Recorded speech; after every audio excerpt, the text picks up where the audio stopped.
तो आज हमारे बीच में हर्षिल जी हैं। और हर्षिल इस समय इसरो में साइंटिस्ट हैं, जैसा आपको मालूम है। हर्षिल, सौरभ, अंशुल, ये सभी फ्रेंड थे, एक साथ बैचमेट थे और तीनों ने एक साथ इसरो ज्वाइन किया था। और अंशुल और हर्षिल तो ऑलरेडी अभी इसरो में ही है। और सौरभ, जैसा आपको मालूम है कि अभी आईआईसी बेंगलोर में एमटेक करने जा चुके हैं। तो इनसे इंटरेक्शन करिए। आज आप लोग आज मिलने आए थे तो हमने कहा इसी बहाने चलो आप लोग इंटरेक्शन करा देता हूँ। एक अच्छा पॉजिटिव एनर्जी आपको मिलेगा कि आई गेट से लोग अच्छी अच्छी जगह पर हैं। तो आप में भी एक मोटिवेशन आएगा कि आप भी अपना आप प्लान कर सकते हैं कि अच्छी जगह पे पहुंच सकते हैं। तो हैं सभी लोग इंटरेस्टेड है ना भाई सुनने के लिए? Yes sir, yes sir. ठीक है, तो चलो थोड़ा सा इंट्रोडक्शन पहले मैं दे देता हूँ हर्षिल का। हर्षिल जो है एनआईटी रायपुर से पास आउट है 2018। 2018 के पास आउट है। इन्होंने आई गेट ज्वाइन किया था 5th सेमेस्टर में। जो कि ऐसे एनआईटी रायपुर का भी प्लेसमेंट बहुत अच्छा है। मतलब कंपनीज वहाँ पे बहुत अच्छी आती है। और इनका भी प्लेसमेंट कॉलेज में भी लग गया था, फाइनल ईयर में एक अच्छी जॉब लग गई थी। और लेकिन तब भी इनका एक प्लान था कि सर गेट पढ़ लेता हूँ, जिससे हमारा बेस थोड़ा मजबूत हो जाएगा। फिर गेट करने का मन करेगा, एमटेक करने का मन करेगा तो करूँगा, नहीं तो फिर और भी अपॉर्चुनिटीज जो आएंगे उसको देखेंगे। तो चलो पहला क्वेश्चन मैं ही पूछ लेता हूँ हर्षिल से कि हर्षिल उस समय आपका क्या प्लान था गेट को लेके, मतलब क्या मोटिवेशन था कि गेट ज्वाइन करना है? हाँ हाँ, शुरू में तो मतलब ऐसा था कि एक और अपॉर्चुनिटी रहेगी। तो अगर हायर स्टडीज का आगे जाके मन हुआ तो हायर स्टडीज कर लेंगे, और अगर जॉब करने का मन हुआ तो जॉब कर लेंगे। तो उस टाइम ऐसा कोई इंटेंशन नहीं था कि इसरो निकालना है या कुछ निकालना है, बट एक लाइन या फिर एक ऑप्शन मौजूद रहे कि अगर जरूरत पड़े तो वो भी फिर अपन परस्यू कर सकें। सो सब मेजरली शुरू में तो यही था, बट फिर आगे जाके जाके पता चला कि उसमें वो ज़्यादा अच्छा है कि अगर हम हायर स्टडीज कर ले या उसके लिए पढ़ाई कर ले इसरो के लिए, तो फिर एट जैसे लास्ट। आप लोगों को तो जॉब लग गया था ऑलरेडी, सुनाई देगा ऐसे सुनाई देगा। तो जैसे आपको जॉब लग गया था ऑलरेडी, तो आपने फिर मतलब कि ये था कि जॉब के साथ तो मतलब आप जॉब में चले गए थे, उसके बाद आपका शुरू में हुआ था, इंटरव्यू बाद में हुआ था हाँ। आपका। तो कंपनी में जाके आपको ऐसा क्या फील हुआ कि इसरो में चले जाना चाहिए? ऐसा क्या डिसाइड क्यों किया? देखो, ऐसा था कि कंपनी में तो मैं खैर सिर्फ 2 महीने के लिए था, तो शुरू में तो हमारी ट्रेनिंग ही थी। तो इतना पर्सनली मैंने एक्सपीरियंस नहीं किया था कॉरपोरेट लाइफ या private life, private job life. But वहाँ के जितने भी, मेरा जब सिलेक्शन हो गया था, क्योंकि उसके पहले ही मेरा रिटर्न निकल चुका था। तो इंटरव्यू की जब डेट आई थी तो वो जस्ट 1.5 मंथ्स के बाद ही था जैसे ही मैं कंपनी में गया था। तो वहाँ पर फिर जितने भी जो भी मैंने वहाँ पर जो भी मेरे कलीग्स बने थे या जो भी मेरे सीनियर्स थे, तो मैंने उनसे भी वहाँ पर बात करी थी जब मेरा कॉल आया था कि क्या करना चाहिए या यहीं रहना चाहिए। क्योंकि आप सबको पता है कि प्राइवेट में ऑफ कोर्स आपकी ग्रोथ ज़्यादा होगी as compare to government, but work life balance wise देखा जाए तो government is always better, long term में देखा जाए तो। प्लस इसरो था तो नाम के आगे साइंटिस्ट भी लग रहा था, तो फिर लगा कि वहाँ पर रेस्पेक्ट ज़्यादा है, प्लस सेंट्रल गवर्नमेंट जॉब थी, तो फिर मैंने वही परस्यू किया था उस टाइम पे। और वहाँ के भी जितने सीनियर्स उन्होंने भी यही बोला था कि शुरू में ही तुमको गवर्नमेंट जॉब मिल रही है तो चले जाओ। मतलब शुरू में सबका ऐसा ही था, तो फिर बस वही सोच के मैं आप चला गया गवर्नमेंट था। जॉब में जब गए तो आप कितने साल के थे, मतलब क्या एज थी आपकी? मैं तो खैर सर 22 का ही था। तो देखिए बच्चों, ये एक फायदा मिल रहा है कि आप इस गेट की तैयारी कर रहे हैं तो 22 ईयर्स में आप एक गवर्नमेंट जॉब ज्वाइन कर रहे हैं, मतलब ये बहुत बिग अपॉर्चुनिटीज है। मतलब इतनी कम एज में और इतनी सही जगह पहुंचना। और इनका बस एक ही टारगेट था कि गेट पढ़ने का, चलो यार हमको अदर ऑप्शन भी मिल गया इन फ्यूचर, हमें कंपनी में अच्छा नहीं लगा तो सेकेंड चॉइस हम ले सकते हैं, एमटेक करने जा सकते हैं। जैसे अभी बहुत सारे बच्चे क्या करते हैं, ये सोचते हैं, अभी जो बच्चे ये सोचते हैं यार कि प्लेसमेंट तो ऑलरेडी कॉलेज का है ही, तो प्लेसमेंट तो हो ही जाएगा, तो अननेसेसरी क्यों एक्स्ट्रा हम मेहनत करें, क्यों हम गेट की तैयारी करें? हाँ। आप मतलब आपका लिए था कि चलो एक सेकंड ऑप्शन हमको हम्म। यदि अच्छा नहीं लगा हम्म। तो एमटेक की तरफ भी जा सकता है, आईआईटी वगैरह जाके हम फिर से अच्छी जॉब की तरफ मूव कर सकते हैं प्राइवेट के अंदर में। तो आप क्या एडवाइस देना चाहोगे? मैं तो यही बोलूंगा कि जब जो भी कॉलेज में है हमारे पास इनफ टाइम होता है कि हम ऑफ कोर्स अच्छे से पढ़ाई कर सकें। और जितना भी कॉलेज में लोग पढ़ते हैं वो सबको पता है कि शुरू में सिर्फ एग्जाम निकालने के लिए ही पढ़ते हैं और लास्ट में प्लेसमेंट लगाने के लिए पढ़ते हैं। तो गेट अगर कोई अच्छे से पढ़ रहा है तभी मुझे ऐसा लगता है कि वो सीख रहा है जो भी हमारी इंजीनियरिंग फील्ड से रिलेटेड है या कंप्यूटर साइंस फील्ड से रिलेटेड है। तो वो भी एक सेटिस्फैक्शन मिलता है कि हम जो एक्चुअल में हमारा कोर्स है जो हम इंजीनियरिंग में नहीं परस्यू करते हैं, वो अगर गेट की पढ़ाई कर रहे हैं तो हमको इन डेप्थ समझ भी आता है। प्लस वो एक सेटिस्फैक्शन रहता है। प्लस इट्स ऑलवेज गुड कि एक अपॉर्चुनिटी रहे, क्योंकि शुरू में सबको ऐसा लगता है कि जॉब लगा लेना चाहिए, पैसे मिल जाएंगे, फिर लाइफ चलती रहेगी। बट आगे जाके कोई सेटिस्फाइड नहीं रहता किसी भी चीज से, मोस्टली 99% ऑफ द केसेस में। सो हमेशा एक एक्स्ट्रा अपॉर्चुनिटी रहेगी, तो आप कभी भी स्विच मार सकते हो। जैसे कि सर ने बताया, सौरभ सौरभ जैसे इसरो में था। अब कोई भी सेंट्रल गवर्नमेंट की जॉब और इसरो का टैग छोड़ना बहुत मुश्किल होता है, क्योंकि मैं जानता हूँ कि कितना ज्यादा मुश्किल है कि वहां से निकलना, क्योंकि आप पहले ही सोसाइटी में या आपके घर के आसपास वो ढिंडोरा पिट चुका होता है कि ये यहाँ काम करता है ऐसा वैसा। उसके बाद आप वो छोड़ के कहीं और जाना, वो भी सिर्फ पढ़ाई करने के लिए, तो बहुत मुश्किल हो जाता है। बट क्योंकि उसकी प्रिपरेशन पहले से थी, ऐसा नहीं है कि वो इसरो में आने के बाद शुरू किया था, क्योंकि वरना वो फिर बहुत मुश्किल हो जाता है जॉब के साथ मैनेज करना। तो वो उसकी प्रिपरेशन पहले से थी, तो बस उसे एक रिवीजन की जरूरत थी और थोड़ी फिनेस की जरूरत थी। तो क्योंकि उसने पहले से प्रिपेयर कर रखा था, तो वो एट लास्ट हेल्प किया उसे, क्योंकि अब उसे स्विच मारना था, उसे वहां पर थोड़ा अच्छा नहीं लग रहा था। सो सबकी अपनी अपनी प्रायोरिटी होती है, अपना एग्जैक्टली। प्रेफरेंस होता है।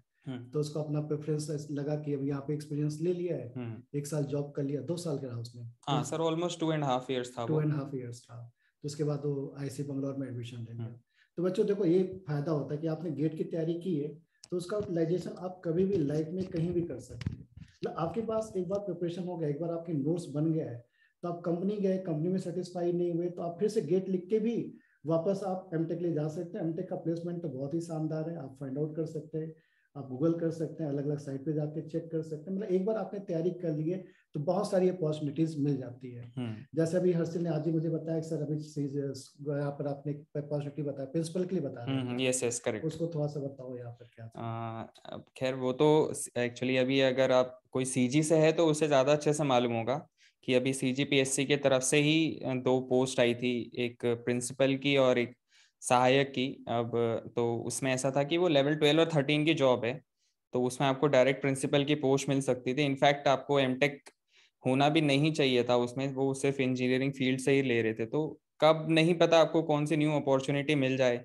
सो इट्स बेटर कि आपके आर्सेनल में बहुत सारी चीजें रहें। अगर आप गेट की प्रिपरेशन कर रहे हैं तो आप एक चीज से तो श्योर हो सकते हैं कि आपका जो भी कोर बैकग्राउंड है इंजीनियरिंग का, या आप जो भी आपके फील्ड से रिलेटेड है, वो हमेशा बहुत स्ट्रांग रहेगा।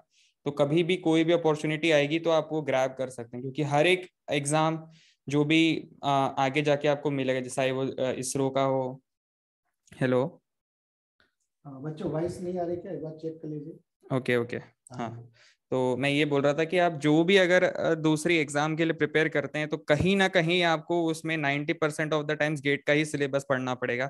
चाहे वो इसरो के लिए हो, चाहे बार्क के लिए हो, चाहे डीआरडीओ के लिए हो, या फिर एनआईसी के लिए हो, या कोई भी अदर एग्जाम्स। चाहे आप अगर आगे जाके नेट वेट वगैरह भी देते हैं, तब भी आपको इस गेट की पढ़ाई हमेशा काम ही आएगी।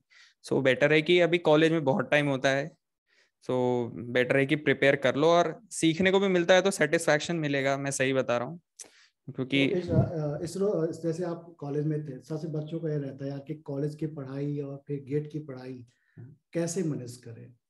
फिर एक दूसरा डाउट ये रहता है कि हमको इंटर्नशिप मिल रही है, तो बच्चे लोग इंटर्नशिप के लिए गेट की पढ़ाई छोड़ देते हैं। और जैसे आईटीज या ट्रिपल आईटी का इंटर्नशिप थोड़ा अलग होता है, वहाँ तो अच्छे खासे पैसे मिलते हैं कि 50,000 90,000 1 पॉइंट समथिंग लाख का मतलब उनको इंटर्नशिप में मिलता है। लेकिन जैसे अब यहाँ पे जो कॉलेज है, 3 टायर कॉलेज है, वहाँ पे तो नहीं मिलता है। कहीं पे इंटर्नशिप करने भी जा रहे हैं तो 4,000 मिल रहा होगा, 5,000 मिल रहा होगा। उसके चक्कर में मतलब उनको थोड़ा गाइड करो कि एक्चुअल क्या करना चाहिए, मतलब इंटर्नशिप में कितना फोकस करना चाहिए, और मतलब गेट की पढ़ाई कितना इंपॉर्टेंस है उसके सामने। हाँ, सो इसमें जो सबसे बड़ा चीज है कि शुरू में जैसा मैंने बोला कि जब हमारे पास जॉब नहीं होता या कुछ नहीं होती तो हम सोचते हैं कि पैसा मिल जाए और हम खुश रहेंगे। बट अगर ड्रीम्स छोटे रखोगे तो फिर उतने ही दिमाग भी वैसा ही रहेगा कि उतनी मेहनत करनी है। सो अगर आप 5,000 10,000 से खुश होना सीख जाओगे तो आप कभी 50,000 60,000 का नहीं सोचोगे। सो सबसे पहला चीज तो यही है कि ड्रीम थोड़ा बड़ा रखो, क्योंकि आज के ज़माने में अपॉर्चुनिटीज़ की कोई कमी नहीं होती है। भले कोविड आ गया फिर भी आप देख लो, आज भी इतनी अपॉर्चुनिटीज़ है आईटी सेक्टर में जो आप सोच नहीं सकते। हर दिन नई जॉब आ रही है, ठीक है। तो आप चाहो तो मास रिक्रूटमेंट पे भी सेलेक्ट होके आप 20-25 हज़ार कमा सकते हो और बैंगलोर में घिस घिस सकते हो। सही बता रहा हूँ, 20-25 हज़ार में कुछ नहीं होगा बैंगलोर में, आपका तो रेंट पे ही आधे पैसे उड़ जाएंगे। या उससे उससे ज्यादा अगर आप अच्छा थोड़ी और मेहनत कर लो शुरू में। अगर आप बड़े कॉलेज से हो तो फिर नो डाउट आप जा सकते हो, बट अगर आप छोटे कॉलेज से हैं या सो कॉल टायर 2 या टायर 3 कॉलेजेस से हैं तो आपके पास अपॉर्चुनिटीज नहीं होंगी बीटेक के बाद, अनटिल अनलेस आप बहुत ही ज्यादा एक्सेप्शनल हो। वो तो खैर आप ऑड वन आउट हमेशा होते हैं। सो आपको अपॉर्चुनिटीज बनानी है अपने लाइफ में आगे जाके, तो आपको एक कॉलेज का ब्रांड हमेशा चाहिए ही होगा। सो अगर आपके नाम के आगे आईआईटी का टैग लग जाए या कोई अच्छे एनआईटी का भी टैग लग जाए तो आपकी वैल्यू एक्सपोनेंशियली वहीं से ही बढ़ जाती है। आप अगर अगर 20,000 रुपए शुरू में ही बीटेक के बाद मिलेगा तो आपको इजीली 80 से 90 हज़ार आराम से मिल जाएगा। मैं तो सिर्फ एवरेज केस की बात बता रहा हूँ, लोगों की तो जॉब 25 लाख की भी लग जाती है। सो वो हमेशा ही एक होता है कि ड्रीम थोड़ा बड़ा रखो, छोटी छोटी चीजें अवॉइड करो। अगर थोड़ा बहुत इंटर्नशिप लग भी जा रहा है तो वो आपका टाइम जितना वो ले लेगा उसके लिए 5,000 10,000 वर्थ इट नहीं होता है। सो मैं यही बोलूंगा, ड्रीम थोड़ा बड़ा रखो, अभी उम्र है तो मेहनत कर लो, बाद में बहुत काम आएगा। एक ने डाउट पूछ रहे कि सर आपने कौन से सेमेस्टर में कोचिंग ज्वाइन की थी? मैंने 5th सेमेस्टर के बाद ही ज्वाइन करी थी। सो शुरू में तो जैसा मैंने बोला कि बस ज्वाइन कर लिया था, उस टाइम पे तो इतना कुछ ऐसा था नहीं। बट धीरे धीरे जैसे जैसे टाइम बीता खुद सीरियसनेस आने लग गई थी, और फिर उसका इंपॉर्टेंस भी पता चलने लग गया था कि गेट से क्या क्या अपॉर्चुनिटीज खुलती है, क्योंकि हमको कॉलेज में इतना कोई नहीं बताता है। आप अगर किसी भी कॉलेज में होंगे तो जितना मुझे मालूम है मेरे कॉलेज में तो कोई गेट की बात ही नहीं करता था, क्योंकि एक तो एनआईटी था तो लोग वैसे ही खुश हो जाते थे प्लेसमेंट से। बट अगर आपकी एक हायर डिग्री है या आप किसी अच्छे गवर्नमेंट ऑर्गेनाइजेशन में भी लग जाएं तो आपकी जो वैल्यू है वो हमेशा बहुत ज़्यादा होगी, प्लस आपको सेटिस्फैक्शन भी ज़्यादा मिलेगा। सो बेटर है कि अगर आप 5th सेमेस्टर में हैं तो आपको तो खैर आपके पास बहुत टाइम है, जितने क्वेश्चंस हो सकते हैं बना बना लो, कॉन्सेप्ट वाइज क्वेश्चंस बनाओ तो आगे जाके आपको बहुत आसान होगा। एक क्वेश्चन यहाँ पे है कि आपका प्रिपरेशन शेड्यूल क्या रहता था, मतलब क्या कितने घंटे पढ़ते थे आप? ये तो बहुत ज़्यादा सब्जेक्टिव होता है, ठीक है, कि हर एक को अपना अपने बारे में पता होना चाहिए कि क्या उसके लिए बेस्ट है। क्योंकि देखो मैं नाइट पर्सन था तो मैं जनरली रात में पढ़ता था, बट जैसे कई लोग होते हैं जिनको सुबह पढ़ना चाहिए, मतलब सुबह पढ़ते हैं तो वो सुबह पढ़ते थे। तो मैं तो ऐसा रहता था कि मैं तो कॉलेज में क्लास में बैठ के भी पढ़ लेता था, कभी ट्रेन में पढ़ लिया। और क्योंकि कॉलेज हमारा ऐसा रहता था कि मैं अप डाउन करता था तो मेरे पास ज़्यादा टाइम नहीं होता था। सुबह 7 बजे से निकले तो कम से कम शाम को आते आते भी 7 बज ही जाते थे, 6:30 7। तो आने के बाद तो बहुत कम टाइम होता था, तो मेजरली वीकेंड्स में ही पढ़ाई होती थी। या तो मैं कॉलेज बहुत बंक करता था 7th 8th सेम में, सो मेरी अटेंडेंस ही कुछ 50% थी। सो वो टाइम भी यूटिलाइज कर लेता था मैं पढ़ाई के लिए। तो और दिन का ऐसा कुछ नहीं रहता था कि 3 घंटा पढ़ना है या 4 घंटा पढ़ना है। मैं टॉपिक्स पहले सोच के रखता था कि मेरे को ये टॉपिक इस टाइम तक, क्योंकि मुझे सर पढ़ाते थे तो उससे समझ आ जाता था कि इस टॉपिक में कितना टाइम लगेगा मेरे को पर्सनली देने के लिए। सो मैं उस हिसाब से अपनी डेडलाइन सेट करता था, और वो डेडलाइन मेरा मीट करना फर्स्ट प्रायोरिटी थी एज कम्पेयर टू कि दिन में कितने घंटे देने हैं, वो मेरी प्रायोरिटी कभी नहीं रहती थी। तो majorly topic wise I use to keep my schedule. एक का डाउट है कि मैं फर्स्ट सेमेस्टर में हूँ, तो मुझे गेट की तैयारी अभी से स्टार्ट कर देना चाहिए, क्योंकि अभी 6 सेमेस्टर में भी एग्जाम लिख सकते हैं। अच्छा, अभी 2 बार हो गया 2 ना? बार हो गया, तुम लोग टाइम में सिर्फ फाइनल ईयर में लिख सकते थे। हाँ यार, तो क्या क्या फर्स्ट सेम में ठीक है, मतलब कर सकते हो ऐसा नहीं है, बट मैं बोलूंगा कि थोड़ा बहुत कॉलेज लाइफ भी शुरू में एंजॉय करना, एक आध सेमेस्टर कर सकते हो, टाइम होता है। बट ठीक है, फर्स्ट सेम में आने से भी तो आपको ये एडवांटेज है कि आप ज्यादा से ज्यादा आप टाइम दे सकते हो चीजों को समझने के लिए, आपको भागने की बिल्कुल जरूरत नहीं रहेगी क्योंकि आपके पास इनफ टाइम है, एम्पल टाइम है। क्वेश्चन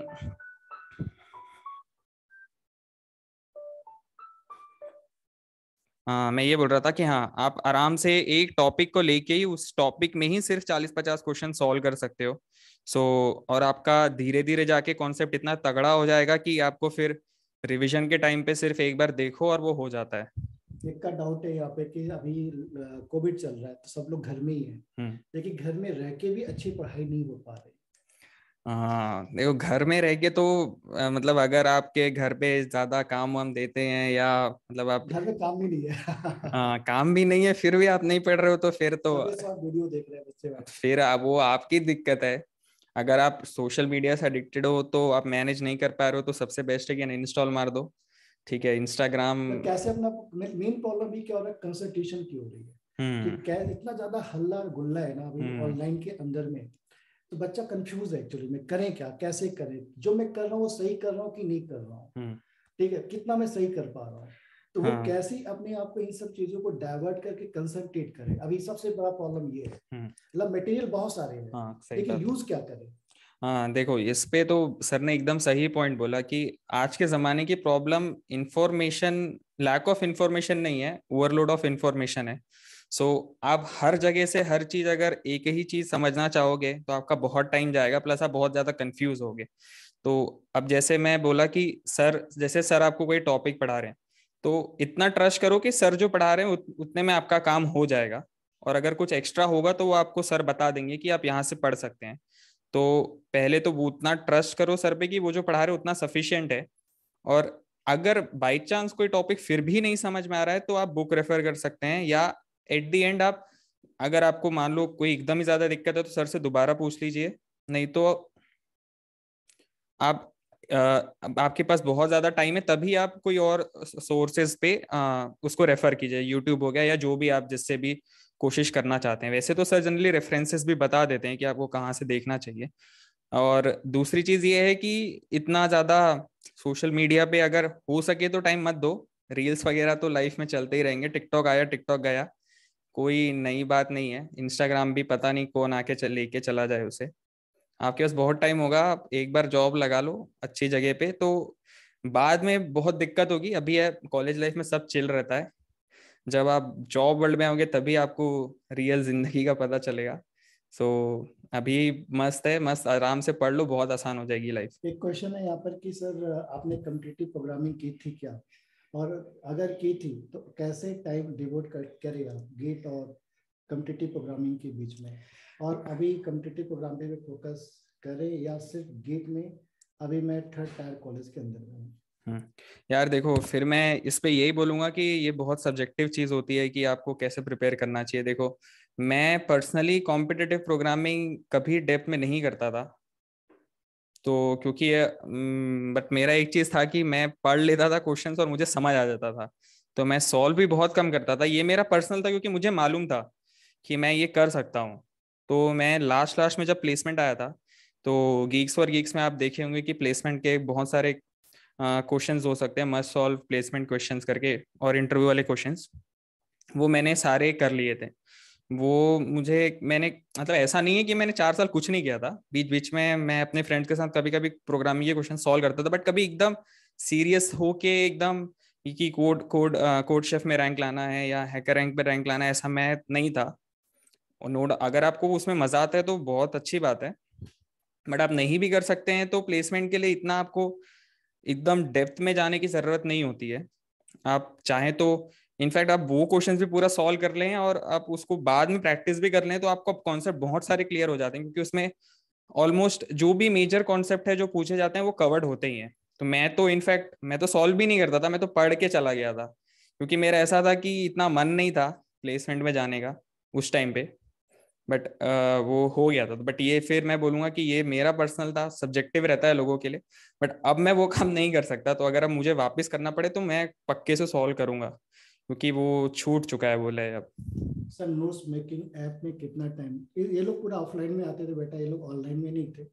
आप लोग तो ऑफलाइन में पढ़ने हाँ आते थे, ये सर। तो ये लोग पूरी ऑफलाइन क्लासेस अटेंड करते थे, ठीक है। लेकिन आपको नोट्स बनाना है, अभी तो अच्छा टाइम है आपके पास, घर में तो दिन भर बैठ के नोट्स बनाएंगे और क्वेश्चन सॉल्व करिए, प्रीवियस के क्वेश्चन सॉल्व करिए, बुकलेट सॉल्व करिए। सर मैं थर्ड सेमेस्टर में हूँ, मैं मेरी क्या प्लानिंग होनी चाहिए हाँ 6 सेमेस्टर में गेट देने के लिए। हाँ, तो थर्ड सेमेस्टर में तो आपके पास अभी ऑलमोस्ट 4 सेम्स है, मतलब 2 साल है ऑलमोस्ट। तो आप पहले तो वही बोलूंगा कि कॉन्सेप्ट पूरा एकदम पकड़ के रखिए, किसी भी टॉपिक को जो पढ़ के रख रहे हैं, फिर उससे रिलेटेड क्वेश्चन सॉल्व कीजिए। आपके पास 2 साल बहुत होते हैं। अगर आप दिन पे, अभी आप तो घर पे ही हैं तो आपके पास बहुत ज्यादा टाइम है। तो अगर आप दिन के 4-5 घंटे भी मन लगा के पढ़ाई करेंगे तो एकदम आराम से पढ़ाई हो जाएगी, और अच्छी से पढ़ाई, मतलब एकदम ऐसा है कि टॉप 100 में आप रैंक ला सकते हैं 4-5 घंटे भी पढ़ेंगे तो।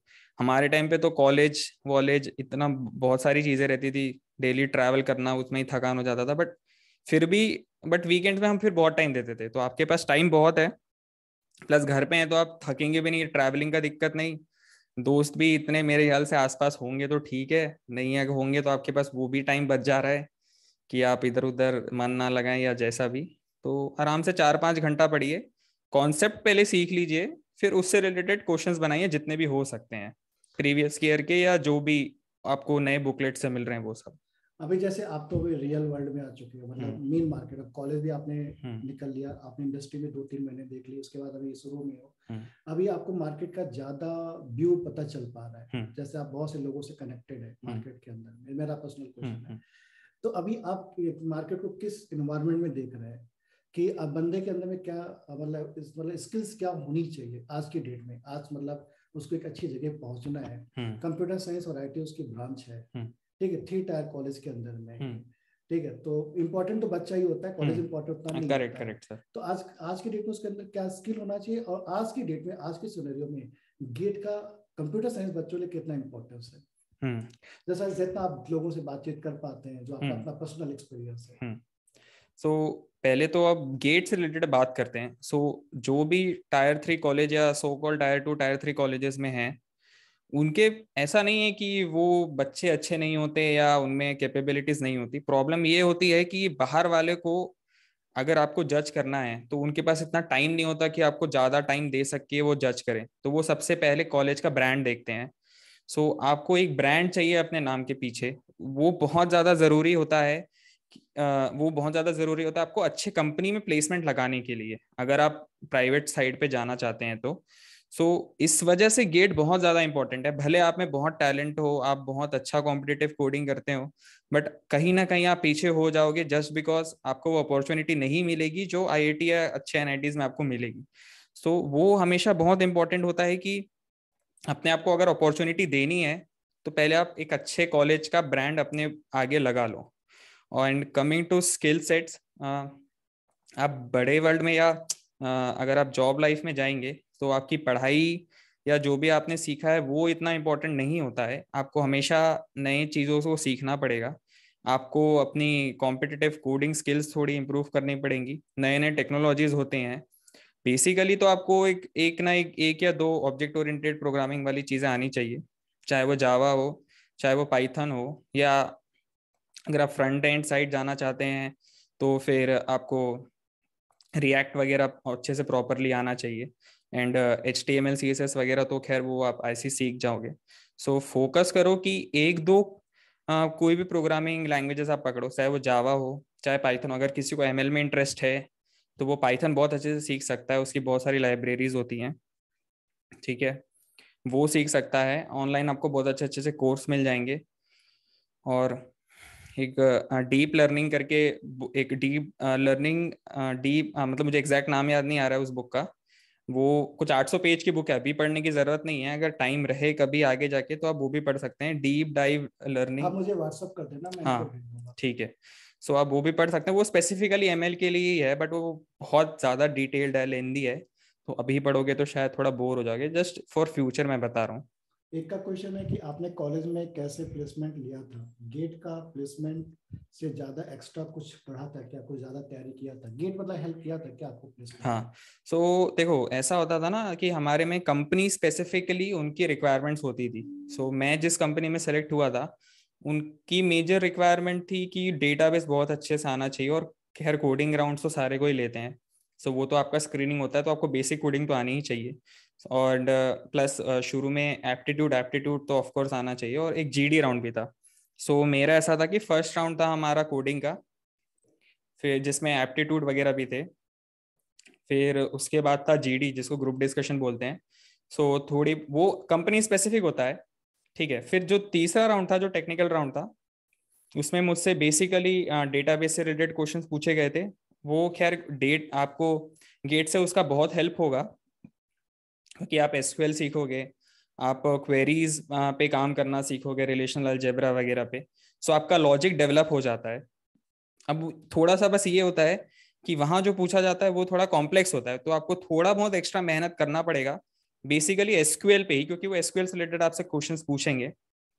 और ट्रांजैक्शन से रिलेटेड काफी क्वेश्चंस पूछते हैं वो, ट्रांजैक्शन डेडलॉक पे और एंड जो भी एसिड प्रॉपर्टीज होती हैं उससे रिलेटेड। सो वो सब पे आपको हेल्प होगी, बस हाँ थोड़ा बहुत एक्स्ट्रा मेहनत करना पड़ता है, बट देन वो भी कंपनी स्पेसिफिक होता है। कई कंपनीज जावा पे बहुत ज्यादा फोकस करती हैं, कई कंपनी डेटाबेस पे बहुत ज्यादा फोकस करेंगी। सो आपको वो भी पता होना चाहिए कि आप किस कंपनी के लिए बैठ रहे हैं और उनकी रिक्वायरमेंट्स क्या है। एक बहुत बड़ा कंफ्यूजन है बच्चों के बीच में कि यार हम गेट की तैयारी कर रहे हैं तो कहीं हमारे हाथ से प्लेसमेंट कॉलेज का छूट ना जाए। नहीं नहीं नहीं सर, ये तो नहीं होगा, क्योंकि मुझे जितना पता है कि आप प्लेसमेंट की तैयारी लास्ट के 6 महीने में इत्मीनान से कर सकते हैं, जैसे ही आपका आता है।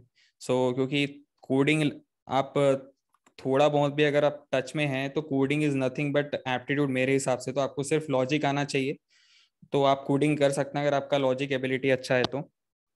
और थोड़ा बहुत सिंटेक्स, वही मैं बोला कि आपको एक एक कोई प्रोग्रामिंग स्किल में तो आपकी प्रोग्रामिंग लैंग्वेज पे आपकी पकड़ होनी चाहिए। वैसे गेट में हम लोग देखो अपनी भी कवर कर लेते हैं। अब गेट में हम लोग सी डेटा स्ट्रक्चर एल्गोरिथम भी कवर कर लेते हैं, ऑपरेटिंग सिस्टम सीएम और डीबीएमएस ये भी कवर हो जाता है।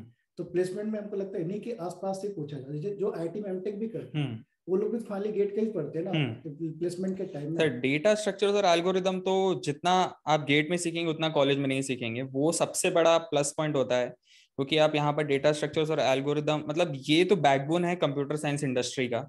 चाहे आप गूगल में भी जाए, इनफैक्ट गूगल जो इंटरव्यू लेता है या प्लेसमेंट के लिए अगर आप ऑफलाइन अप्लाई करें या ऑनलाइन जैसा भी, वो सिर्फ और सिर्फ डेटाबेस और एल्गोरिदम ही पूछता है। इनफैक्ट वो प्रोजेक्ट भी नहीं पूछता है, वो आपसे कोडिंग क्वेश्चंस पूछेगा और डेटा स्ट्रक्चर और एल्गोरिदम ही पूछेगा। इनफैक्ट उनके 5-6 टेक्निकल राउंड्स होते हैं और सारों में सिर्फ यही पूछा जाता है। तो अगर आपका डेटा स्ट्रक्चर्स और एल्गोरिदम एकदम फाड़ है, मतलब रटा नहीं होना चाहिए, वो आपको इन्फरेंस निकालना आना चाहिए चीजों से। जैसे आपसे वो क्वेश्चन ये नहीं पूछेगा कि ट्री कैसे बनाते हैं, वो आपसे ट्री से रिलेटेड ही क्वेश्चन पूछेगा, बट उसमें आपको दिमाग लगाना पड़ेगा। तो आप अगर आपका बेसिक स्ट्रांग है तो आप वो कर सकते हैं। सो तो वो नेक्स्ट क्वेश्चन है इनका कि इसरो के एग्जाम के बारे में थोड़ा ब्रीफ डिस्क्रिप्शन दे सकते हैं क्या, कि मतलब गेट और इसरो में कितना रिलेशन है और उसका एग्जाम कैसे होता है, इंटरव्यू कैसे होता है।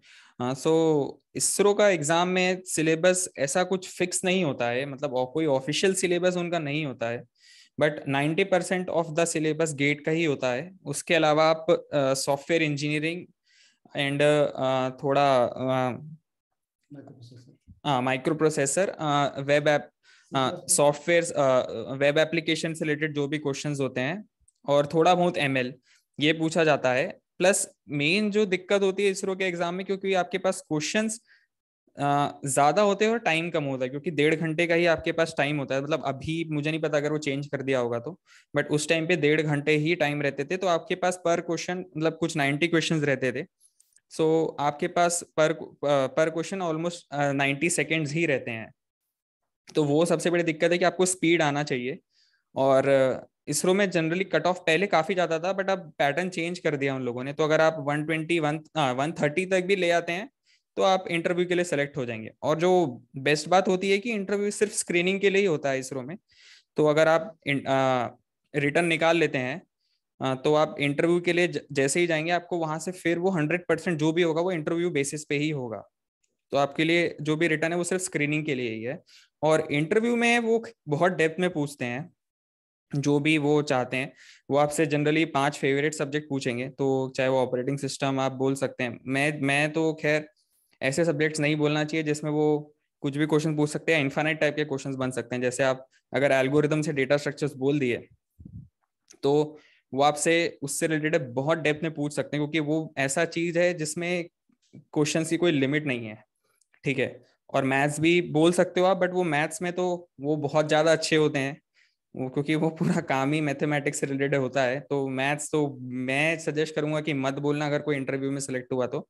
ऐसे सब्जेक्ट चूज करो जिसमें आपको पता है कि किस टाइप के क्वेश्चंस पूछे जा सकते हैं। जैसे आपने मान लो टीओसी चूज किया, ठीक है, तो आपको पता है कि वो क्वेश्चन रेगुलर एक्सप्रेशन से या ऑटोमेटा से ही पूछेंगे, वो बन जाते हैं। ठीक है। या तो वर्स्ट केस में डिसाइडेबिलिटी से भी पूछ सकते हैं, अनडिसाइडेबिलिटी से, बट जनरली नहीं पूछते हैं। ठीक है। आपने अगर CD चूज किया तो उसमें भी गिने चुने टाइप के ही क्वेश्चंस बनते हैं, एकदम जिसमें बहुत ज्यादा एनालिसिस लगे वैसे वाले क्वेश्चंस नहीं होते हैं। तो मैंने तो OS चूज किया था, CSA चूज किया था। CSA भले डिफिकल्ट सब्जेक्ट है, बट आप उसमें प्रेडिक्ट कर सकते हैं कि किस टाइप के क्वेश्चंस वो पूछेंगे। जनरली वो पाइपलाइन से ही पूछेंगे, या आपसे कैश से रिलेटेड पूछेंगे, या रैम से रिलेटेड पूछेंगे। वो आपको लेवल्स बढ़ा देंगे कैशे के, जैसा भी होता है। तो आप उतना दिमाग लगा सकते हैं, ठीक है। तो जैसे DBMS भी मैंने 5th सब्जेक्ट, मतलब उन्होंने मुझे 4 ही बोला था, और एक प्रोग्रामिंग लैंग्वेज बोले थे जिसमें मैंने जावा बोला था। और तो मेरे से एक प्रोग्रामिंग लैंग्वेज और 4 फेवरेट सब्जेक्ट्स पूछा था उन लोगों ने, तो मैंने DBMS 5th बताया था लास्ट में।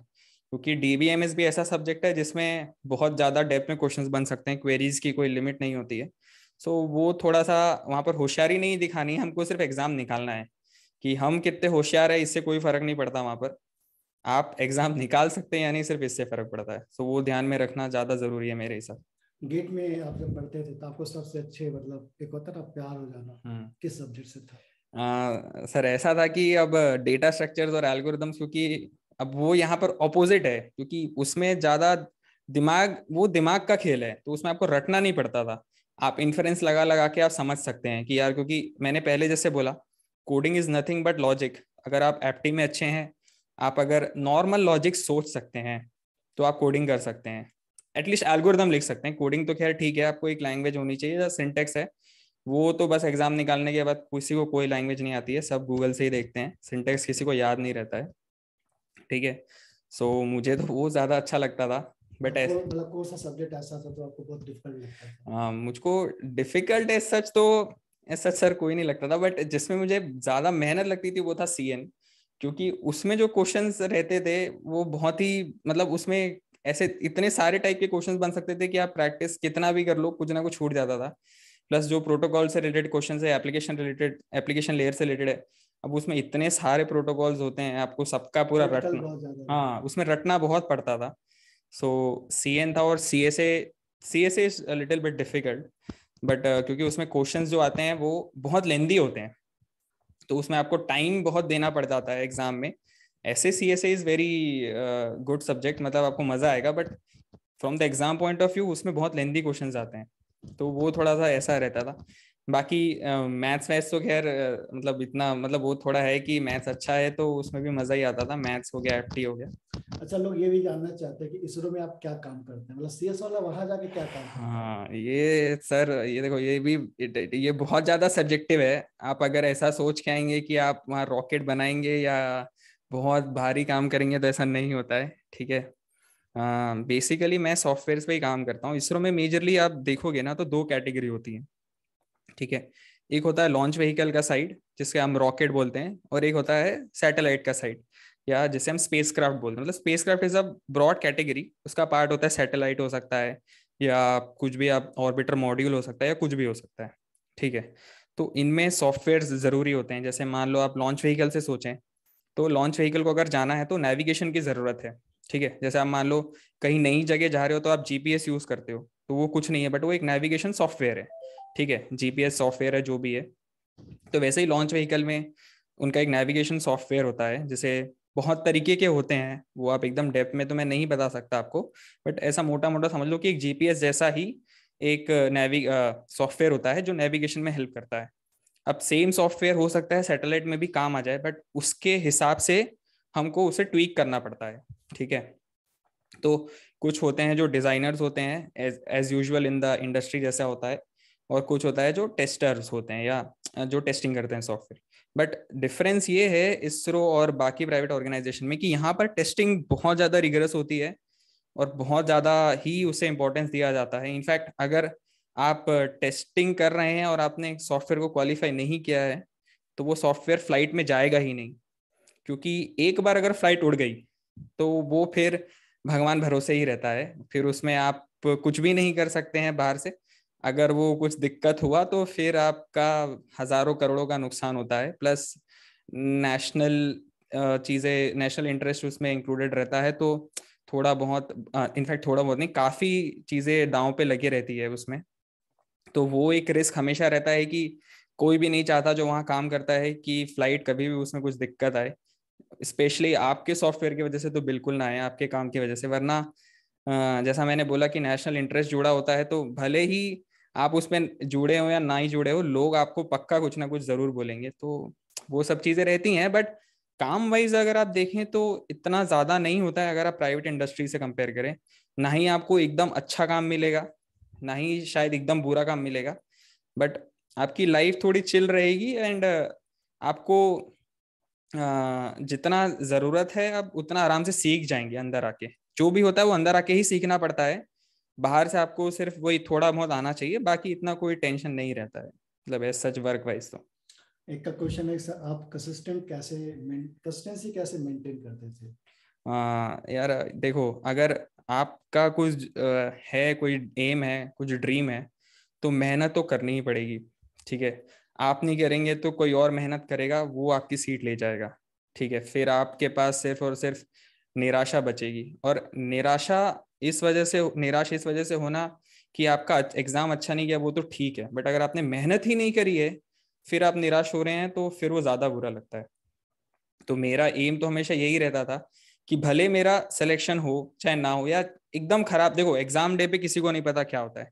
ठीक है, 3 घंटे का एग्जाम है, आपको नहीं पता आपके साथ उस टाइम पे क्या हो जाए। आपको अगर कई बार एनजाइटी अटैक हो जाता है, आपको एकदम पसीने आने लगेंगे, या बहुत कुछ होता है उस टाइम पे, तो वो आप असाइड रख दो। ठीक है, बट अगर आपने उस 3 घंटे के पहले अगर आपने मेहनत ही नहीं करी है, फिर आपका एग्जाम अच्छा नहीं जा रहा है, तो आप किसी को ब्लेम नहीं कर सकते हो खुद के अलावा।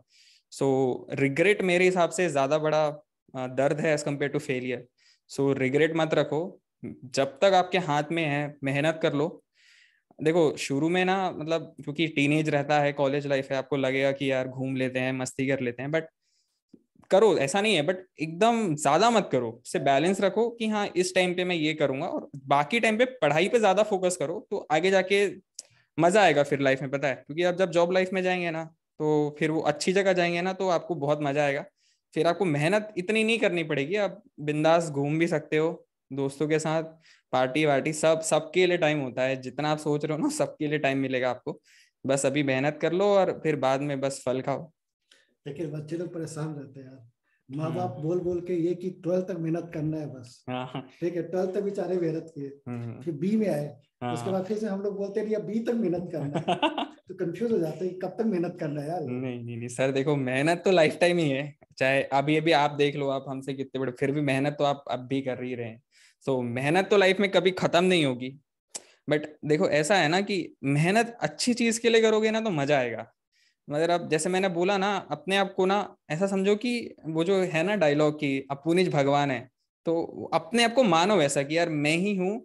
बट आपको फिर खुद के लिए उस चीज को आपको प्रूफ करने के लिए उतनी मेहनत करनी पड़ेगी कि यार जब आप अपने आप को इतना बड़ा मान रहे हो, तो उसको फिर जस्टिफाई करना भी आपको आना चाहिए।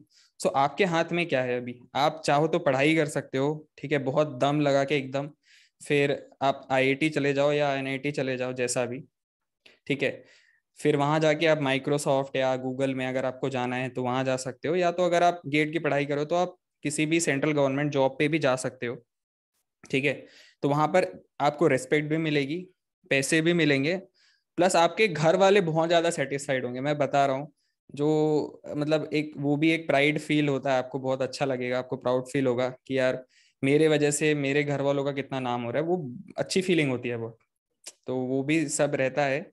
और मेहनत तो हमेशा ही है, बट आप रगड़ने वाली मेहनत करना चाहते हैं या आगे बढ़ने के लिए मेहनत करना चाहते हैं, उसमें डिफरेंस होता है। तो अगर आप आगे बढ़ने के लिए मेहनत करेंगे तो ज्यादा मजा आएगा एज कम्पेयर टू रगड़ने वाली मेहनत के लिए। एक का क्वेश्चन है सर, आप शॉर्ट नोट्स और रिवीजन पे ध्यान कैसे देते थे? यार नोट्स पे तो यार भाई मेरा मतलब जिसने मेरा हाथ बहुत दंग रहता था। ठीक है, सो मैं समझता था सब कुछ। ठीक है, बट सर ने जैसा बोला ना कि हम ऑफलाइन पे थे, सो मैं या तो सर के नोट्स ले लेता था या तो मैं किसी दोस्त के नोट्स ले लेता था। बट हाँ, जैसा आपने बोला शॉर्ट नोट्स, तो देखो मैं मेरी आदत है, फिर यही सबका सब्जेक्टिव है, मेरी आदत है कि डिजिटल मुझे ज्यादा सही लगता है पढ़ना एज कम्पेयर टू कॉपी वगैरह में लिखने के लिए। तो मैं नोट्स बनाता था तो मैं मोबाइल फोन पे बना लेता था। ठीक है, तो मैं जैसे अगर मुझे कुछ सही लगा तो मैंने उस चीज की फोटो खींच के मैंने खुद के लिए ही पीडीएफ बना ली थी, या तो मैं कॉपी में लिख देता था, बट उसका भी मैं फोटो खींच लेता था। क्योंकि मुझे वो ज्यादा सही लगता था और वो मेरे लिए कन्वीनियंट था, क्योंकि मैं ट्रेन में भी पढ़ सकता था, कॉलेज में भी पढ़ सकता था। अब मैं कॉलेज में इतने सारे नोट्स लेके ले जा नहीं सकता था, तो मैंने सबका पीडीएफ बना लिया था। और जो जो इंपॉर्टेंट जगह है, जैसे मान लो मुझको क्वेश्चंस करना है, तो क्वेश्चन तो सारे ऑनलाइन मिल जाते हैं आपको। तो मुझे किसी का अगर डाउट हुआ तो मैंने एक डाउट्स का अलग से एक पीडीएफ बना लिया था, फोटो खींच खींच के। सो वो जब भी जाओ बहुत कन्वीनियंट होता है। अगर मान लो कोई दोस्त दिखा तो उससे पूछ लिए, और अगर यहाँ है तो सर से पूछ लिए।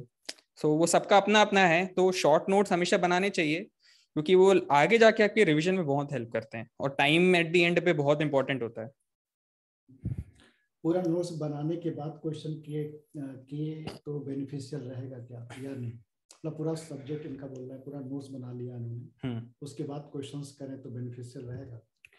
मतलब मैं ये मतलब आप ये पूछना चाह रहे कि पर सब्जेक्ट वाइज, या आप ये पूछना चाह रहे कि आपने पूरा गेट का सिलेबस खत्म कर लिया फिर आप पढ़? सब्जेक्ट वाइज होगा। हाँ सब्जेक्ट वाइज, हाँ ठीक है। देखो अगर आपके पास टाइम है तो आप वो भी कर सकते हैं, ऐसा नहीं है।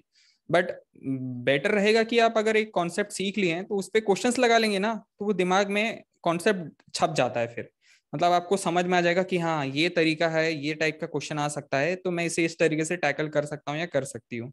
तो वो हमेशा इंपॉर्टेंट होता है। बट अगर आपको ऐसा लग रहा है कि आप एक बार पूरा पढ़ लेंगे फिर आप अच्छे से कर पाएंगे, तो वो भी कर सकते हैं, बट वो फिर आपको अपने आप को बैक करना पड़ेगा उस चीज के लिए कि मेरा ये पोटेंशियल है करके। एक का क्वेश्चन है कि सर इसरो में मैक्सिमम एरोस्पेस साइंटिस्ट होता है, तो सर वहाँ से साइंटिस्ट क्या क्या वर्क होता है, तो आपने डिस्कस कर ही दिया। हाँ यार देखो इसरो में ना हर ब्रांच की जरूरत है।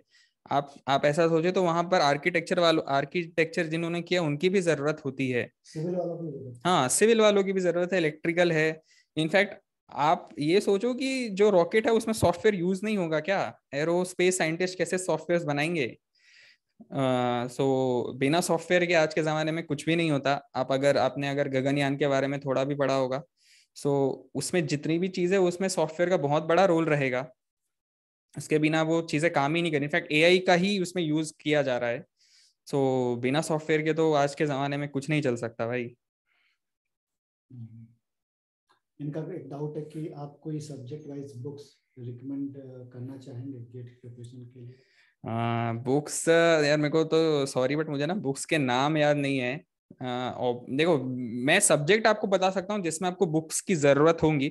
आप सर से एक बार बुक का नाम पूछ, आई एम सॉरी कि मुझे बुक का नाम याद नहीं है अभी, क्योंकि वो ऑलमोस्ट 3.5 साल हो गए हैं। तो सीएन में बेसिकली ज्यादा जरूरत पड़ती है, जैसा मैंने बोला कि उसमें एप्लीकेशन लेयर के जो भी प्रोटोकॉल्स होते हैं उसमें काफी थियोरेटिकल चीजें होती हैं, तो वो आपको पढ़ना पड़ता है। ठीक है। एंड बाकी अगर आप जैसे अनडिसाइडेबिलिटी वाला एक होता है, तो वो आपको ना गेट ओवरफ्लो में एक बहुत अच्छा है, उसमें एक रेफरेंस है। वो अगर आप पढ़ेंगे ना तो आपको वो, देखो एक बार पढ़ने में तो वो समझ में आ ही नहीं सकता, वो एकदम खतरनाक चीज है। ठीक है। तो उससे आपको वो बहुत हेल्प होता है अगर आप वो पढ़ रहे हैं तो। और बाकी सब्जेक्ट वाइज देखो मैथ्स के लिए तो बिल्कुल जरूरत नहीं होती है। ठीक है। एप्टी भी ऑलमोस्ट, एप्टी में क्वेश्चंस के लिए ही बुक फॉलो कीजिए, बाकी तो कोई ज़रूरत नहीं होती है। ठीक है। ऑपरेटिंग सिस्टम में भी मोस्टली नहीं ज़रूरत पड़ती है। एंड डीबीएमएस में आप चाहें तो फॉलो कर सकते हैं, अगर आप बी प्लस ट्री या बी ट्री वगैरह के लिए क्वेश्चंस देखना चाह रहे हैं, वो थोड़ा डिफिकल्ट टॉपिक होता है। ठीक है। उसमें आप इंडेक्सिंग वाले पोर्शन के लिए फॉलो कर सकते हैं। एंड बाकी सब्जेक्ट वाइज तो मुझे और कुछ इतना याद नहीं आ रहा है। सीएसए में भी ज़रूरत नहीं पड़ती है। सो इतना बुक का ज़रूरत नहीं पड़ता है। क्वेश्चंस के लिए आप डेफिनेटली फॉलो कर सकते हैं जो भी स्टैंडर्ड टेक्स्ट बुक्स होती हैं वो। नेक्स्ट क्वेश्चन है कि आप इसरो में सॉफ्टवेयर डेवलपमेंट करते हैं, तो क्या उसमें आपको ट्रेनिंग दी जाती है? देखो ऐसा है ना कि एक हमारा ना जनरल ट्रेनिंग सेशन होता है जो कि 3 महीने का होता है, जिसे हम आईएटीपी बोलते हैं। ठीक है। बट उसमें आपको फ्रैंकली स्पीकिंग कुछ भी सॉफ्टवेयर से रिलेटेड नहीं सिखाया जाता है। वो आपको सिर्फ जनरल बेसिकली इसरो क्या करता है वो ही वो बताते हैं। ठीक है। तो ट्रेनिंग के लिए आपको कोई ज़रूरत नहीं है वहाँ पर। इनफैक्ट आपको फॉर्मली कोई ट्रेनिंग की ज़रूरत भी नहीं पड़ती, आप काम करते करते खुद ही सीख जाओगे।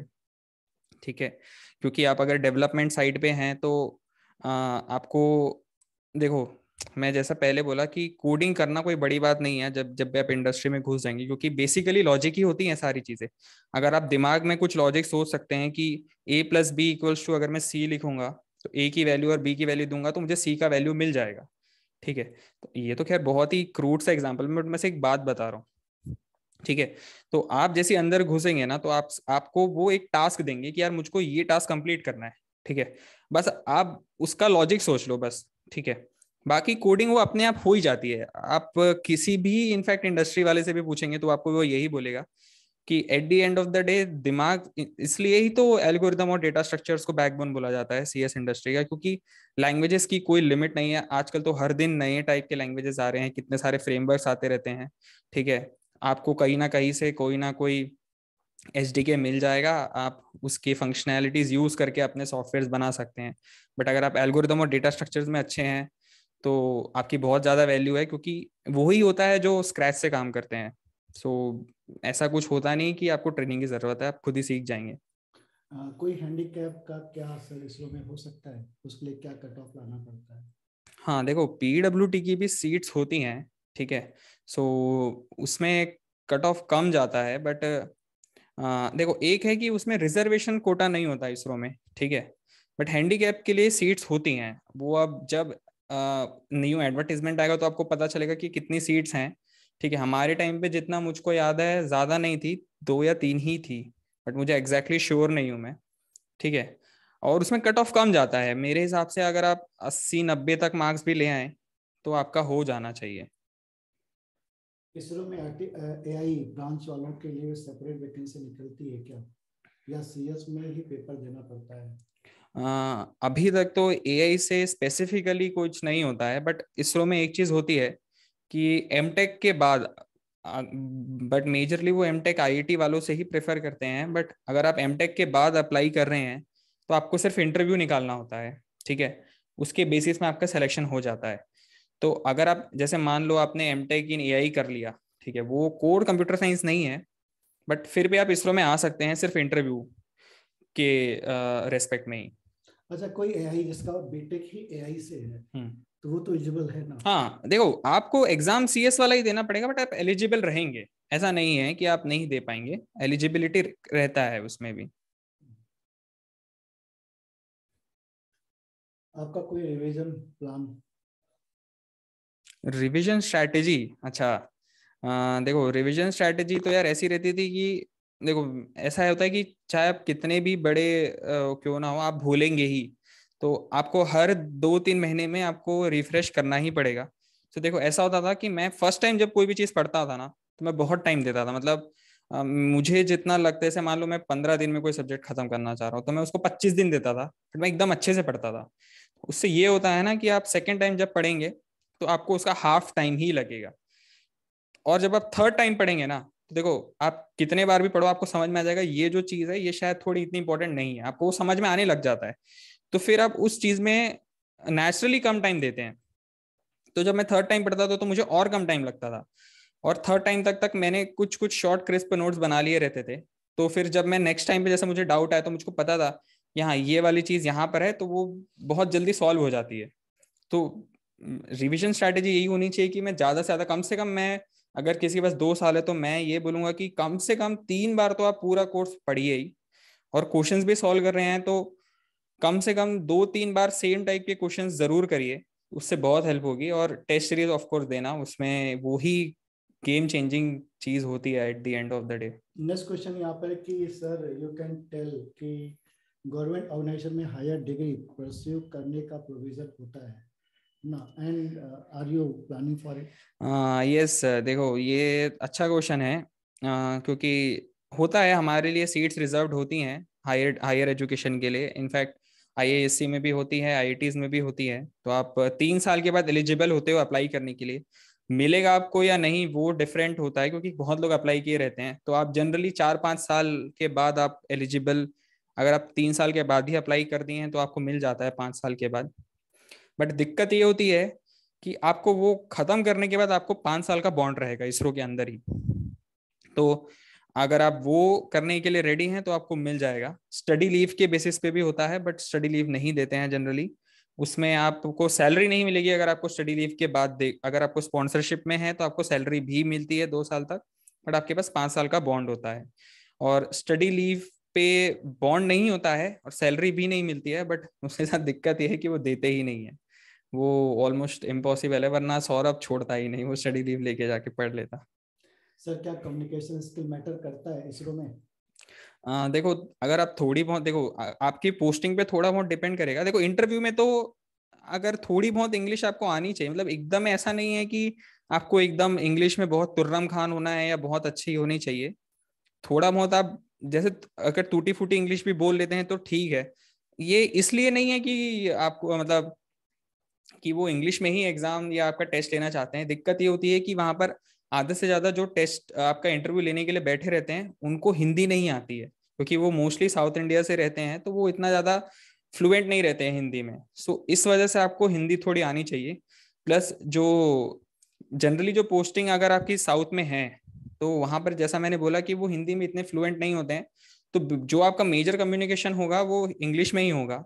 या तो उनकी रीजनल लैंग्वेज आपको आनी चाहिए, जैसे आप मान लो केरल में हो तो आपको मलयालम आने अगर है तो फिर बहुत अच्छी बात है, बट वो बहुत डिफिकल्ट होता है हम लोगों के लिए शुरू में ही सीखना। सो थोड़ा बहुत इंग्लिश आना चाहिए, इतना ऐसा नहीं है कि आप एकदम बहुत ज्यादा ही एकदम प्रोफेसर है इंग्लिश के या एकदम डेप्थ में आपको आ रही, उतना जरूरत नहीं होता। बस थोड़ा बहुत टूटी फूटी भी बोल लो तो चलेगा, इतना कोई चीज जरूरत नहीं होती है। नेक्स्ट इनका है कि comparison between top product based company versus ISRO. Sir why you would choose ISRO? हाँ दोनों में कंपैरिजन ही नहीं है। हाँ, देखो यार वो फिर तुम्हारा प्रेफरेंस है, ठीक है। आपको अगर वर्क लाइफ बैलेंस चाहिए तो आई विल सजेस्ट कि आप गवर्नमेंट ऑर्गेनाइजेशंस में जाइए, क्योंकि मतलब आपके पास काम रहेगा। ऐसा नहीं है कि ये मतलब वो जमाना गया कि आपको गवर्नमेंट ऑर्गेनाइजेशन में काम नहीं करना पड़ेगा, काम तो रहेगा, but at the end of the day आप जब घर आ जाएंगे तो आपके पास पीस ऑफ माइंड रहेगा। मोस्टली आपके पास काफी टाइम रहते हैं। अगर आप मान लो मतलब मेरा जनरली 9 से 5:30 या 6 भी अगर है, तब भी उसके बाद भी मेरे पास ऑलमोस्ट 5 to 6 आवर्स बच जाते हैं खुद के लिए, और वो उसमें आपको कोई परेशान नहीं करेगा अनटिल अनलेस वो बहुत ज्यादा क्रिटिकल चीज आ गई, जो आज तक मेरे टाइम पे सिर्फ एक बार हुआ है 3.5 साल में, ठीक है। वो भी 5 मिनट के लिए फोन कॉल आया था, ऐसा कुछ नहीं होता है, ठीक है। बट अगर आप प्रोडक्ट बेस्ड कंपनी में हैं तो आपकी ग्रोथ ऑफ कोर्स प्राइवेट में बहुत ज्यादा होगी एज कम्पेयर टू गवर्नमेंट, और आपको पैसे भी ज्यादा मिलेंगे, but at the same time आपके पास स्ट्रेस ज्यादा रहेगा, आपसे एक्सपेक्टेशंस बहुत ज्यादा रहेंगी। आपको कॉन्स्टेंटली बहुत ज्यादा खुद पे मेहनत करते रहना पड़ेगा, तभी आप ग्रो कर पाएंगे, क्योंकि वहाँ कंपटीशन होता है, ठीक है। वहाँ आपको आप जितना अच्छा काम करेंगे आपको उतना ग्रोथ मिलेगा। तो वहां पर आपको आगे बढ़ने के लिए हर दिन मेहनत ही करनी है। आप उसके लिए तैयार हैं तो मैं बोलूंगा कि आप फॉर श्योर प्राइवेट में जाइए। ग्रोथ अच्छी है, पैसे भी अच्छे मिलेंगे, ठीक है। और आगे जाके अगर आप गूगल वगैरह में चले गए या माइक्रोसॉफ्ट में चले गए तो और ज़्यादा मज़ा आएगा। और थोड़ा बैलेंस लाइफ चाहिए तो गवर्नमेंट ऑर्गेनाइजेशन की तरफ सोचिए। What are the basic information about cracking interview of ISRO and how you facing your interview? यार देखो पहले जैसा मैंने बताया कि आपके जो भी सब्जेक्ट्स हैं, जो मैंने बोला कि 4 फेवरेट सब्जेक्ट्स या 5 सब्जेक्ट्स, उसमें आप बहुत एकदम मतलब आपको बहुत डेप्थ में वो नॉलेज होना चाहिए। जैसे आपने अगर सीएसए बोला है तो वो आपसे बहुत डेप्थ में पूछेंगे, ठीक है। एक मेरे सर के साथ इंटरव्यू भी किया था इसरो से रिलेटेड, आप वो यूट्यूब में देख सकते हैं, अगर आपके पास टाइम हो तो देख लेना, वो उसमें मैंने काफी डेप्थ में समझाया था। बट अभी के लिए मैं यही बोलूंगा कि जो भी आपने सब्जेक्ट बोला है वो आपको एकदम डेप्थ में पता होना चाहिए, ठीक है। और जो नहीं आता है वो क्लियर कट बोलो कि मुझे नहीं आता, उनको घुमाइए मत, क्योंकि वो बहुत ज्यादा नॉलेजेबल होते हैं, ठीक है। वो मतलब उनका नॉलेज आप सोच नहीं सकते कि वो कितनी ज्यादा मेहनत करके वहां तक पहुंचे होंगे, ठीक है। प्लस इंटरव्यू में जो सबसे बड़ी चीज है कि आपका कॉन्फिडेंस होना चाहिए, लैंग्वेज नहीं, मतलब जो बॉडी लैंग्वेज है मैं उसकी बात कर रहा हूँ। भले आप इंग्लिश में या हिंदी या जो भी मिक्स करके भी बोल सकते हैं, उनको उससे कोई दिक्कत नहीं होती है, ठीक है। बट आप कॉन्फिडेंट दिखना चाहिए आपको, उनको ऐसा नहीं लगना चाहिए कि ये बस मुंह उठा के आगे है आ गई है, ठीक है। मतलब वो लगना चाहिए कि हाँ मेहनत किया है बंदे ने। थोड़ा बहुत नर्वस होना ठीक है, बट एकदम ज्यादा ही ये नहीं होना चाहिए कि आप वहां पर जाके एकदम कुछ नहीं कर पा रहे हैं। तो बस उतना ही है, पढ़ाई करो और थोड़ा कॉन्फिडेंट रहो तो हो जाता है। आपकी पोस्टिंग कहाँ है सर? यार मेरी पोस्टिंग तिरुवनंतपुरम में है, केरल में है।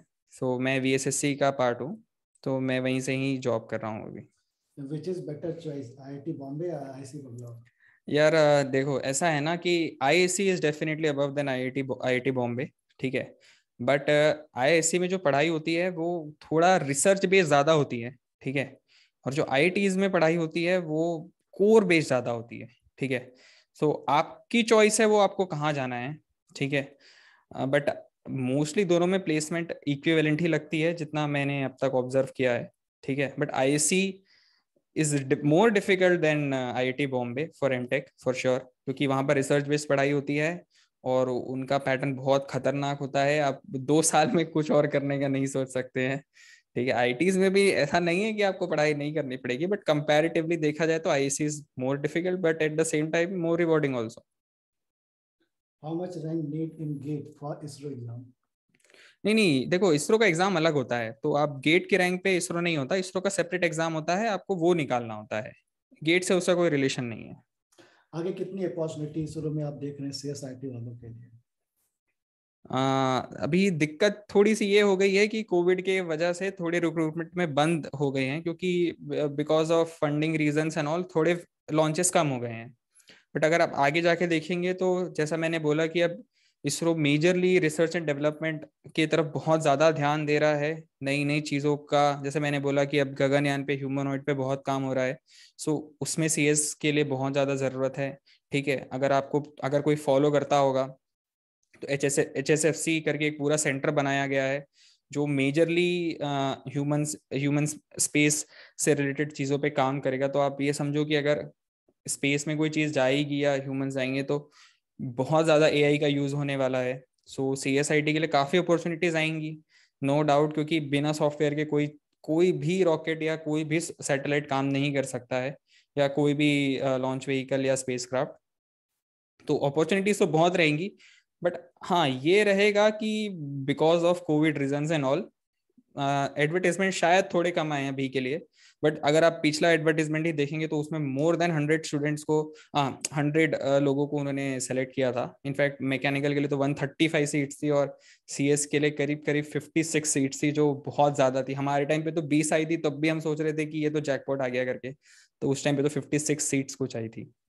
सर एमसीए का कोई स्टूडेंट है क्या सारे आईआईटीज में एमटेक के लिए कर सकते हैं? बिल्कुल कर सकते हैं। हाँ, एमसीए से हो चाहे बीटेक से हो, आप डेफिनेटली एमटेक के लिए जा सकते हैं। आपको बस वही गेट का एग्जाम निकालना पड़ेगा और कुछ कोई क्राइटेरिया नहीं होता है उसके लिए। अच्छा, बच्चा ये भी पूछता है कि हम एमसीए करें तो इसरो में जा सकते हैं? देखो वो फिर आपकी एलिजिबिलिटी पे देखना पड़ेगा, मुझे याद नहीं है, बट जहां तक जो भी बीटेक के लेवल के एग्जाम्स होते हैं वो एमसीए वाले भी दे सकते हैं, ठीक है। इनफैक्ट एमटेक वाले भी बीटेक वाला एग्जाम दे सकते हैं, ऐसा नहीं है कि आप नहीं दे सकते अगर आप एमटेक हैं तो, ठीक है। तो एग्जाम तो आप डेफिनेटली दे सकते हैं। अब अगर आप एग्जाम क्रैक कर लिए तो आपको वही है कि बीटेक वाली पोस्ट मिलेगी। अगर आप एमटेक के बाद इंटरव्यू गए हैं तो आपको एमटेक वाली पोस्ट मिलेगी। दोनों में डिफरेंस सिर्फ इतना होता है कि आपका जो फर्स्ट प्रमोशन है, अगर आप बीटेक से गए हैं तो वो 4 साल बाद होगा, आप एमटेक से गए हैं तो 2 साल बाद होगा। उसके बाद सारी चीजें सेम ही होती है। तो बट बस वही 2 साल का जो प्रमोशन का डिफरेंस होता है वो भी फर्स्ट टाइम ओनली। फिर उसके बाद सब 4 साल के बाद ही है। तो और कोई क्वेश्चन आप लोगों का? तो काफी इंफॉर्मेशन आपको मिल गई होगी रिलेटेड टू गेट प्लेसमेंट और इसरो के बारे में। तो कैसा लगा आप लोगों को सेशन? मोटिवेटेड फील कर रहे हैं आप लोग?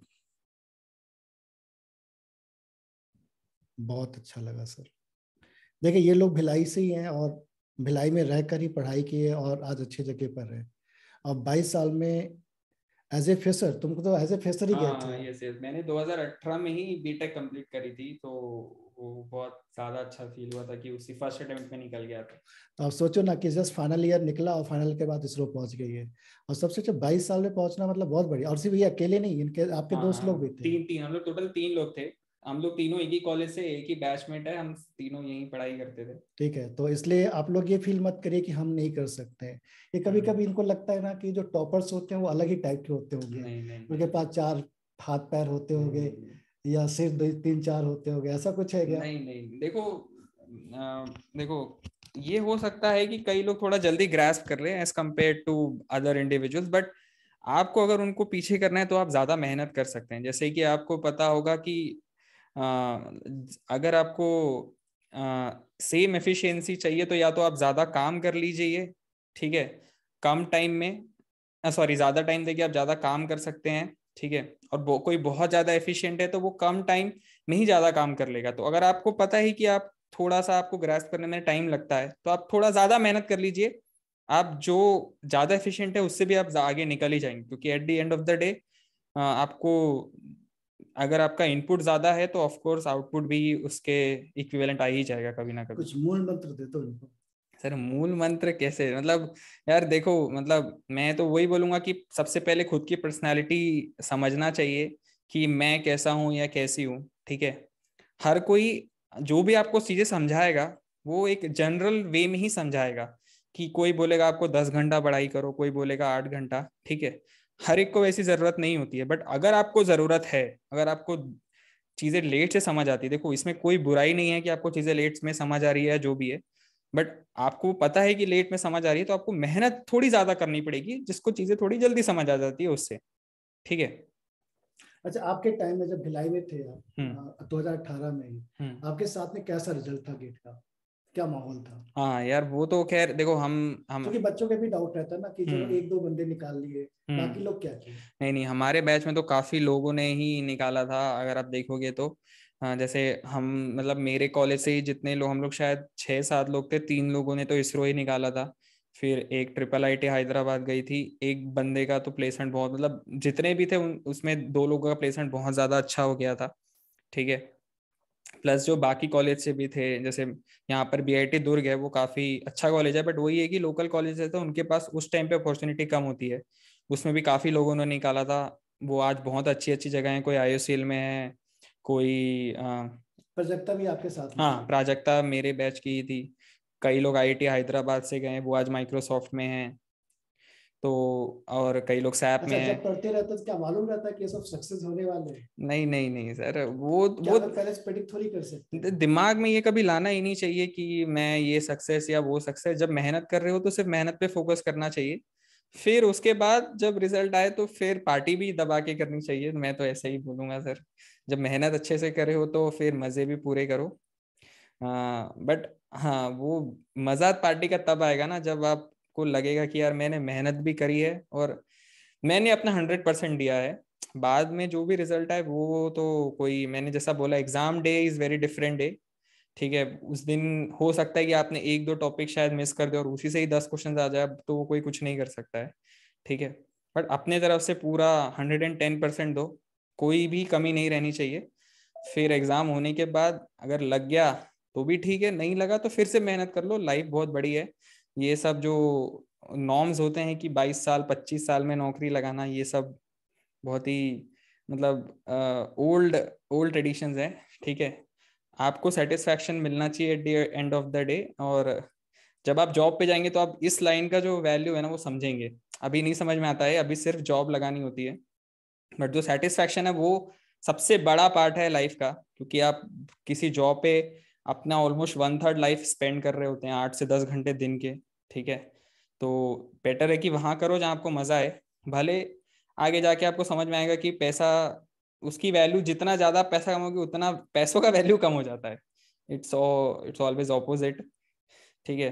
सो बस यही है कि अभी कर लो मेहनत, फिर बाद में बिंदास घूमो फिरो पार्टी करो, बहुत टाइम रहता है, आराम से हो जाती हैं चीजें। तो ठीक है बच्चों, बस लास्ट तक लगे रहना है, छोड़ना नहीं किसी भी हालत में, और करते रहो, ठीक है। चलिए बाय बाय, मिलते रहेंगे इस तरह से, और भी सेशन हम लोग लेके आएंगे। हमारे आपके सीनियर्स जैसे से यहाँ पर भिलाई में आएंगे मिलने के लिए, हम आपसे भी मिलाते रहेंगे। क्योंकि आप ऐसी जगह पे पढ़ रहे हैं जहाँ से बहुत से लोग बहुत ही अच्छी जगह पे प्लेस है, ठीक है। तो बहुत लोग मिलेंगे आपको, और सभी नॉर्मल स्टूडेंट थे, सब लोगों ने मेहनत किया, लास्ट तक मेहनत किया और सक्सेस को पाए हैं। आप भी लास्ट तक मेहनत करिए, बिना रिजल्ट को सोचे हुए, बिना रिजल्ट को सोचे हुए मेहनत करेंगे तो 100% आप सक्सेस होंगे, ठीक है। चलो बाय बाय।